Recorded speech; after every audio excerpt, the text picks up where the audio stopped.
அப்போ வந்து மாநில அரசு மத்திய அரசிடம் பேசி அவர்கள் தீர்மானித்துக் கொள்ள வேண்டும். 2 பேரும் ஒன்றாக இணைந்து இந்த தமிழகத்தை காப்பாற்ற வேண்டும். இவங்க தான் வந்து எளியும் பூனியுமா இருக்காங்களே.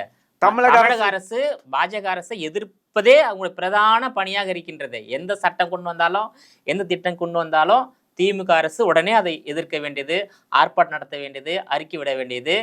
திமுக அரசாங்கம் பாஜக அரசாங்கத்தோட இணக்கமான சூழ்நிலை இல்லையே. மத்திய அரசு மாநில அரசை குறை சொல்லுகிறது, மாநில அரசு மத்திய அரசை குறை சொல்லுகிறது. நாங்கள் என்ன செய்வோம்? நாங்கள் வாக்களி பாதிக்கப்படுவது யாருன்னா மக்கள் தான், தமிழ்நாட்டு மக்கள். ஓகே, இது வந்து திமுக சுயநல போக்கு தான். அதாவது அவன் மத்திய அரசுக்கு கட்டுப்பட்டதான் மாநில அரசு. ஓகேங்களா? அது மத்திய அரசு கொண்டு வர திட்டங்களை தமிழ்நாட்டில் செயல்படுத்த விடாம தடுப்பது மாநில அரசு. அந்த திட்டத்தை நடைமுறைப்படுத்த அனுமதி கொடுத்தாதான் நிதி ஒதுக்குவாங்க. அதனால திட்டத்தாலும் அந்த நிதியாலும் தமிழ்நாட்டு மக்கள் பயன்பெறுவாங்க.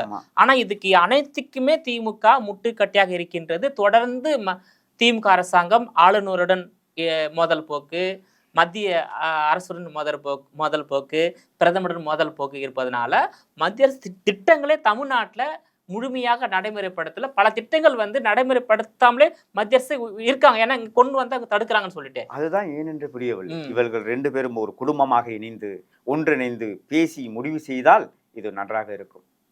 எதையுமே முடிவு பண்ணுவதில்லை. மத்திய அரசும் மாநில அரசும் எதையுமே முடிவு பண்ணுவதில்லை. உடனே கோரிக்கையை விடுகிறார்கள். ஆர்ப்பாட்டம், போராட்டம்.